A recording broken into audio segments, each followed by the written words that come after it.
श्री शिव महापुराण षष्ठी कैलाश संहिता अथ द्वादशोऽध्यायः।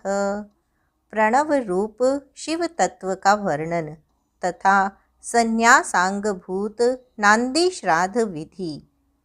स्कंद जी बोले, हे महाभाग, हे मुनि श्रेष्ठ, हे वामदेव जी, आप धन्य हैं। आप शिवजी के परम भक्त हैं तथा शिव ज्ञानियों में श्रेष्ठ हैं।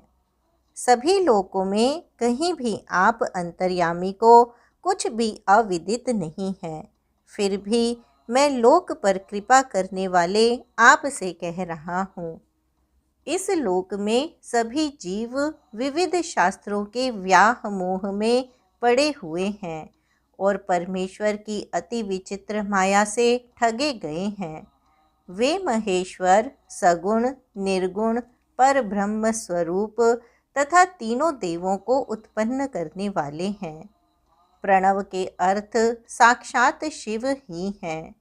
श्रुतियों, स्मृति शास्त्रों, पुराणों तथा आगमों में प्रधानतया उन्हीं को प्रणव का वाच्यार्थ बताया गया है। जहाँ से मन सहित वाणी आदि सभी इंद्रियां उस परमेश्वर को ना पाकर लौट आती हैं, जिसके आनंद का अनुभव करने वाला पुरुष किसी से डरता नहीं। ब्रह्मा, विष्णु तथा इंद्र सहित यह संपूर्ण जगत भूतों और इंद्रिय समुदाय के साथ सर्वप्रथम जिससे प्रकट होता है, जो परमात्मा स्वयं किसी से और कभी भी उत्पन्न नहीं होता, जिसके निकट विद्युत, सूर्य और चंद्रमा का प्रकाश काम नहीं देता तथा जिसके ही प्रकाश से यह संपूर्ण जगत सब ओर से प्रकाशित होता है, वह पर ब्रह्म परमात्मा संपूर्ण ऐश्वर्य से संपन्न होने के कारण स्वयं ही सर्वेश्वर शिव नाम धारण करता है। जो सर्वव्यापी प्रकाशात्मा, प्रकाश रूप एवं चिन्मय शंभु मुमुक्षुओं के द्वारा हृदयाकाश में ध्यान किए जाने योग्य हैं, जिन परम पुरुष की पराशक्ति शिवा भावगम्य, मनोहर, निर्गुण, अपने गुणों से निगूढ़ तथा निष्कल हैं। हे मुने, उनके स्थूल, सूक्ष्म तथा उससे भी परे इन तीन प्रकार के रूपों का ध्यान मोक्ष चाहने वाले योगियों को क्रम से नित्य करना चाहिए। वे संपूर्ण देवों के आदि देव सनातन एवं निष्कल हैं, जो ज्ञान, क्रिया, स्वभाव एवं परमात्मा कहे जाते हैं। उन देवाधिदेव की साक्षात मूर्ति ही साक्षात सदाशिव हैं। वे देव पंच मंत्रात्मक शरीर वाले, पंच कलात्मक विग्रह वाले, शुद्ध स्फटिक के सदृश संपन्न, शीतल कांति वाले, 5 मुख वाले, 10 भुजाओं से युक्त तथा 15 नेत्रों वाले हैं। ईशान मंत्र उनका मुकुट मंडित शिरोभाग है। तत्पुरुष मंत्र उन पुरातन पुरुष का मुख है। अघोर मंत्र हृदय है। वामदेव मंत्र गुह्य प्रदेश है तथा सद्योजात मंत्र उनका पाद देश है। वे ही साक्षात साकार तथा निराकार परमात्मा हैं। सर्वज्ञत्व आदि 6 शक्तियाँ ही उनके शरीर के 6 अंग हैं। वे शब्दादि शक्तियों से स्फुरित हृदय कमल में विराजमान हैं और वाम भाग में अपनी शक्ति मनोन्मणि से विभूषित हैं। अब मंत्रादि 6 प्रकार के अर्थों को प्रकट करने के लिए अर्थोपन्यास मार्ग से समष्टि व्यष्टि भाव रूप प्रणवात्मक तत्व को कहूँगा। मैं पहले उपदेश क्रम कहता हूँ, उसे सुनिए। हे मुने, इस मनुष्य लोक में 4 वर्ण प्रसिद्ध हैं। इनमें 3 वर्णों के लिए ही श्रुतियों में सदाचार का विधान है। वेद से बहिष्कृत शूद्रों को शुश्रूषा मात्र का अधिकार है। अपने अपने आश्रमोचित कर्तव्यों में निरत चित्त वाले तीनों वर्णों को श्रुति एवं स्मृति में कहे गए धर्म का ही अनुष्ठान करना चाहिए। द्विज किसी अन्य धर्म का कभी भी अनुष्ठान नहीं करे। श्रुति तथा स्मृति में कहे गए कर्म को करने वाला सिद्धि प्राप्त करेगा। वेद पथ प्रदर्शक भगवान परमेश्वर ने ऐसा कहा है। वर्णाश्रमोचित आचारों के पुण्य कर्मों से परमेश्वर की पूजा करके बहुत से श्रेष्ठ मुनि शिव सायुज्य को प्राप्त हुए हैं। मुनिगण ब्रह्मचर्य से, देवता गण यज्ञ कर्मानुष्ठान से तथा पितरगण संतानोत्पादन से तृप्त होते हैं, ऐसा वेद ने कहा है। इस प्रकार तीनों ऋणों से मुक्ति पाकर पुरुष को वानप्रस्थ आश्रम में प्रविष्ट हो शीत उष्ण सुख दुख को सहते हुए जितेंद्रिय तथा तपस्वी होकर एवं आहार पर विजय प्राप्त कर यम आदि योगों का अभ्यास करना चाहिए, जिससे बुद्धि अत्यधिक दृढ़ तथा निश्चल हो जाए। इस प्रकार क्रम से शुद्ध मन वाला होकर सभी कर्मों का विन्यास करे। सभी कर्मों का त्याग कर ज्ञानमयी पूजा में तत्पर हो जाए। वह ज्ञानमयी पूजा साक्षात शिवजी से ऐक्य के द्वारा जीवन मुक्ति देने वाली है। इसे जितेंद्रियों के लिए सर्वोत्तम एवं निर्विकार जानना चाहिए। हे महाप्राज्ञ, अब मैं आपके स्नेह एवं लोक के ऊपर अनुग्रह की कामना से उस ज्ञान पूजा के प्रकार को कह रहा हूँ। सावधानी पूर्वक सुनिए। ज्ञान पूजा की इच्छा रखने वाला वह यति सभी शास्त्रों के अर्थ तत्व को जानने वाले, वेदांत ज्ञान में पारंगत तथा बुद्धिमानों में श्रेष्ठ आचार्य के समीप जाएं। उनके पास जाकर वह बुद्धिमान तथा विद्वान यथाविधि दंडवत प्रणाम आदि से यत्नपूर्वक उन्हें संतुष्ट करे।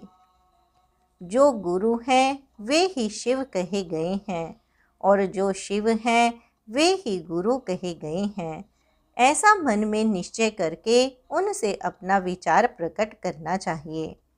इसके पश्चात उस विद्वान को चाहिए कि गुरु से आज्ञा प्राप्त कर 12 दिन पर्यंत दूध पीकर व्रत करे तथा शुक्ल पक्ष की चतुर्थी अथवा दशमी को विधान पूर्वक प्रातःकाल स्नान करके विशुद्ध होकर नित्य क्रिया संपन्न करे और गुरु को बुलाकर विधि पूर्वक नांदी श्राद्ध करे।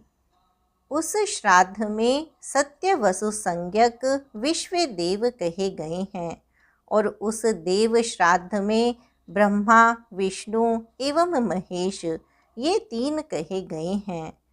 ऋषि श्राद्ध में देवता, ऋषि तथा मनुष्य की संतानें पितृगण कहे गए हैं। देव श्राद्ध में वसु, रुद्र एवं आदित्य पितृगण कहे गए हैं।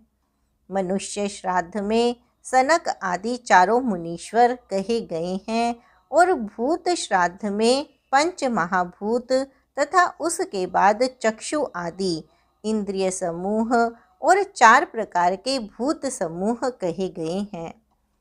पितृश्राद्ध में पिता, पितामह एवं प्रपितामह ये 3 कहे गए हैं। मातृश्राद्ध में माता, पितामही एवं प्रपितामही कही गई हैं। आत्मश्राद्ध में ये चारों स्वयं श्राद्धकर्ता अपने पिता, पितामह एवं प्रपितामह सपत्नीक कहे गए हैं।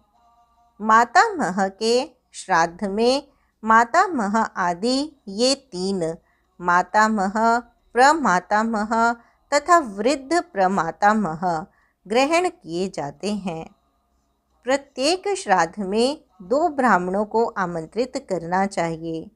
आमंत्रित ब्राह्मणों को बुलाकर यत्नपूर्वक आचमन कराकर उनके दोनों पैर धो करके कहे, समस्त संपत्ति की प्राप्ति के हेतुभूत आने वाली विपत्तियों का विनाश करने के लिए धूमकेतु सदृश और अपार संसार रूपी समुद्र को पार करने हेतु सेतु स्वरूप ब्राह्मण चरण रज मुझे पवित्र करें।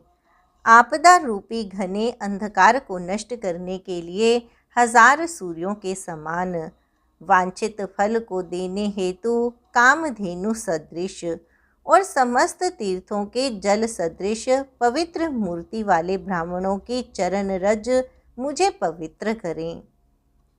तदुपरांत पृथ्वी पर साष्टांग दंडवत प्रणाम करके पूर्वाभिमुख बैठकर शिवजी के चरण कमलों का स्मरण करें।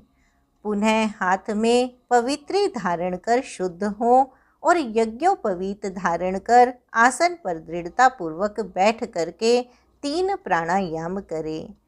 उसके बाद तिथि आदि का स्मरण कर मत्सन्यासांगभूतं विश्वे देवादिमाता महान्तं अष्टविध श्राद्धं पार्वणेन विधानेन युष्मदाज्ञा पुरस्सरं करिष्यामि।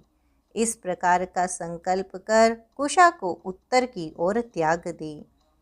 तत्पश्चात जल से आचमन करके उठकर वरण क्रिया आरंभ करे। हाथ में पवित्री धारण कर 2 ब्राह्मणों का हाथ स्पर्श कर उनसे इस प्रकार कहें, विश्वे देवार्थं भवन्तौ वृणे भवद्भ्यां क्षणः प्रसादनीयः। यही विधि सर्वत्र है। इस प्रकार वर्ण क्रम समाप्त कर मंडलों की रचना करें।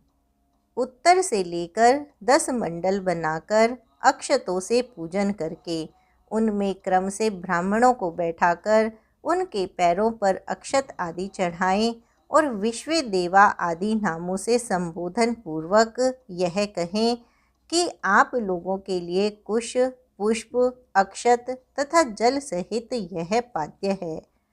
पाद्य देने के बाद स्वयं भी पैर धोकर उत्तराभिमुख हो आचमन कर उन 2 ब्राह्मणों को आसनों पर बैठाकर विश्वे देव स्वरूप ब्राह्मण के लिए यह आसन है ऐसा कहकर उन्हें कुश का आसन प्रदान करके स्वयं हाथ में कुश लेकर बैठे। अस्मिन् नांदी श्राद्धे विश्वे देवार्थमिदं पाद्यं भवद्भ्यां क्षणः क्रियताम भवन्तौ प्राप्नुताम। इस वाक्य को कहें। इसके पश्चात ब्राह्मण कहे कि पाद्यम प्राप्नुयाव दर्भम प्राप्नुयाव।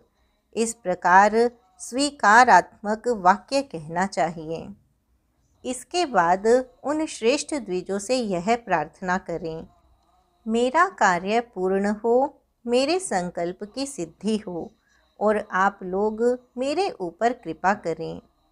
इसके पश्चात केले के धुले हुए शुद्ध पत्तों पर अन्न आदि भोज्य पदार्थों को परोसकर अलग अलग कुशा बिछाकर उस पर जल छिड़कने के बाद प्रत्येक पात्र पर अपने दोनों हाथ रखकर आदर पूर्वक पृथ्वी ते पात्रम आदि मंत्र पढ़ना चाहिए और देवादिकों में चतुर्थी विभक्ति का उच्चारण कर अक्षत के साथ जल लेकर विश्वेभ्यः एतदन्नं स्वाहा इदं न मम ऐसा पढ़कर अक्षत सहित जल भोजन पात्र पर संकल्पित करें।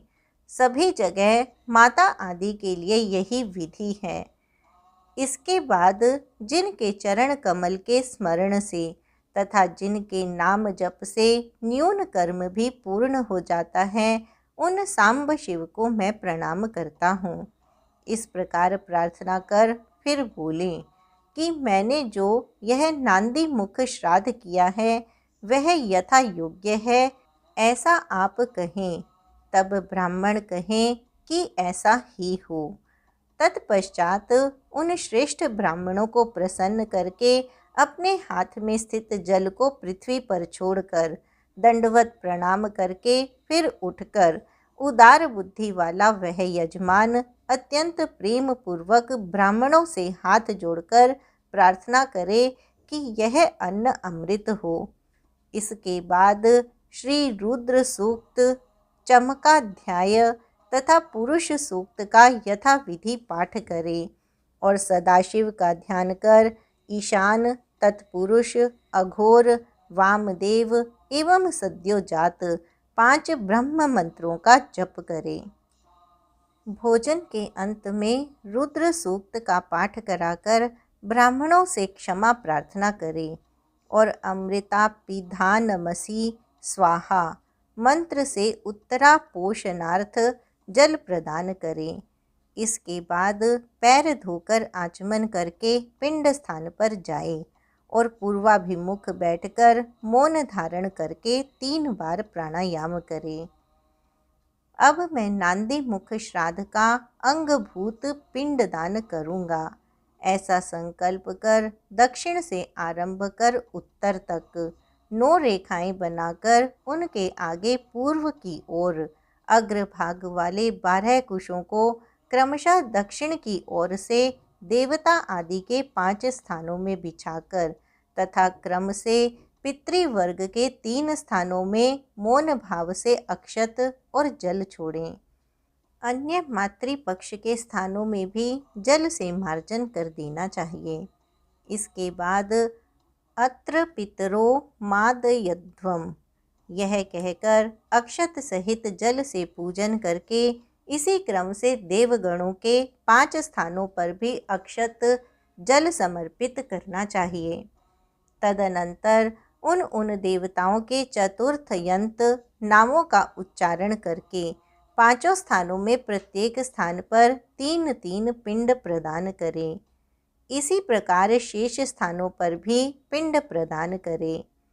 अपने गृह्य सूत्र में बताए गए विधान से पृथक पृथक पिंड दान करें और पितरों के साध गुण्य के लिए इसे जल अक्षत सहित दें। इसके पश्चात यत पाद पद्म स्मरणात् इस श्लोक को पढ़ते हुए हृदय कमल के मध्य में सदाशिव का ध्यान करें। ब्राह्मणों को नमस्कार कर उन्हें अपने सामर्थ्य के अनुसार दक्षिणा प्रदान करके क्षमा प्रार्थना करें और उन्हें विदा करके क्रम से पिंडों को उठाकर गौ को खिला दें अथवा जल में डाल दें। इसके अनंतर पुण्याह वाचन कराकर बंधुजनों के साथ भोजन करें। तत्पश्चात दूसरे दिन प्रातःकाल उठकर वह बुद्धिमान नित्य क्रिया संपन्न कर उपवास करते हुए काख तथा उपस्थ के बालों को छोड़कर क्षौर कर्म कराए। कर्म करने तक दाढ़ी, केश, मूछ तथा नाखून को न कटवाएं। बाद में विधि पूर्वक समस्त केशों का वपन कराकर स्नान कर धोत वस्त्र धारण कर लें और शुद्ध होकर मौन भाव से 2 बार आचमन करके विधि पूर्वक भस्म धारण करें। पुण्याह वाचन करके स्वयं का प्रोक्षण कर उससे स्वभावतः शुद्ध देह वाला होकर होम सामग्री तथा आचार्य दक्षिणा के निमित्त भूत द्रव्यों को छोड़कर संपूर्ण द्रव्यों को महेश्वर, ब्राह्मणों, विशेषकर शिव भक्तों तथा गुरु स्वरूप शिव को समर्पित करके वस्त्र आदि तथा दक्षिणा प्रदान करें। तदुपरांत पृथ्वी पर दंडवत प्रणाम करके धुले हुए डोरा, कोपीन, वस्त्र, दंड आदि धारण करके होम द्रव्य तथा समिधा आदि को क्रम से लेकर समुद्र तट पर, नदी के किनारे, पर्वत पर, शिवालय में, वन में, गौशाला में कहीं भी उत्तम स्थान का विचार करके वहाँ स्थित होकर आचमन करने के अनंतर सर्वप्रथम मन में माला की परिकल्पना कर ओमकार सहित ब्रह्म मंत्र ओम नमो ब्रह्मणे इस मंत्र को 3 बार जप कर अग्नि मिले पुरोहितम इस मंत्र का उच्चारण करें। इसके बाद अथ महाव्रतम अग्नि वै देवानाम एतस्य महामनायम ओम ईशेत्वोर्जेत्वा वायवस्थ अग्न आयाहि वीतये तथा शन्नो देवीर्भिष्टये इत्यादि का पाठ करें।